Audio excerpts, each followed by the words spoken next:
जय माँ गायत्री। आज की कहानी है वर्तमान परिस्थिति। एक जंगल में बंदरों का बड़ा सा झुंड रहता था। उस जंगल में खाने पीने की कोई कमी नहीं थी, इसीलिए सारे बंदर बहुत आराम और संतुष्ट होकर रहते थे। एक दिन एक वैज्ञानिक अपनी बेटी के साथ उसी जंगल में शोध करने के लिए आया। अपना तंबू लगाने के बाद वैज्ञानिक पौधों के नमूने इकट्ठा करने के लिए बाहर निकला, लेकिन लड़की तंबू की सुंदरता को देखकर रुक गई। उसने पहले जमीन पर एक पुराना कालीन रखा और उस पर एक बिस्तर बिछाया। तंबू के बीच लालटेन लटकाई और उसके नीचे एक छोटी सी मेज पर सफेद सेब भरा कटोरा रख दिया। वह सेब देखने में बहुत ताजा, खूबसूरत और बड़े लग रहे थे। सारे बंदर लालच से उस कृत्रिम सेब को पेड़ों पर बैठे देख रहे थे। तंबू के सामने जगह साफ करने के लिए लड़की बाहर निकली, तब एक बंदर ने तेजी से झपटा मारा और एक कृत्रिम सेब उठा लिया। तभी उसी समय लड़की की नजर भी उस पर पड़ गई। लड़की ने तुरंत बंदूक उठाकर निशाना लगाया और गोली दाग दी, लेकिन तब सभी बंदर इतनी देर में वहां से भाग गए। काफी देर बाद सारे बंदर रुक गए। जब उन्होंने देखा कि अब उनका कोई पीछा नहीं कर रहा है, चोर बंदर ने हाथ उठाकर सबको सेब दिखाया। सभी बंदर हैरत से और ललचाई नजर से उस बंदर को देखने लगे कि उसे कितना अच्छा सेब मिला है।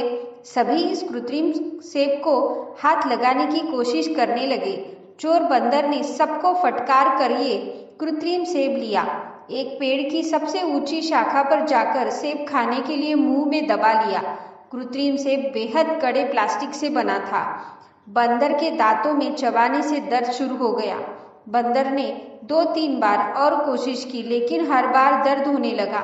उस दिन चोर बंदर ने पेड़ की उसी शाखा पर भूखा रहकर गुजार लिया। अगले दिन वह पेड़ से नीचे आया। सभी बंदरों ने उसे सम्मान से देखा, क्योंकि उसके हाथ में वो कृत्रिम सेब मौजूद था। दूसरे बंदरों से मिलने वाला सम्मान को देखकर चोर बंदर ने सेब पर पकड़ मजबूत बना ली। अब दूसरे बंदर फलों की तलाश में निकले और एक पेड़ से दूसरे पेड़ तक कूदकर फल तोड़कर खाने लगे। चोर बंदर के एक हाथ में कृत्रिम सेब था, इसलिए वो पेड़ पर नहीं चढ़ सकता था। वो सेब को हाथ से नहीं छोड़ना चाहता था, इसीलिए वह दिन भर भूखा प्यासा ही रहा। यही सिलसिला आगे कुछ दिन तक चलता रहा। हालांकि दूसरे बंदर उसके हाथ में कृत्रिम सेब देखकर उसका सम्मान करते, लेकिन उसे खाने के लिए कुछ भी नहीं देते। चोर बंदर भूख से इतना निढाल हो गया था कि अब उसे अपना आखिरी वक्त नजर आने लगा। उसने एक बार फिर उस सेब को खाने की कोशिश की, लेकिन इस बार नतीजा अलग नहीं था। उसके दांत इस बार भी दर्द कर रहे थे।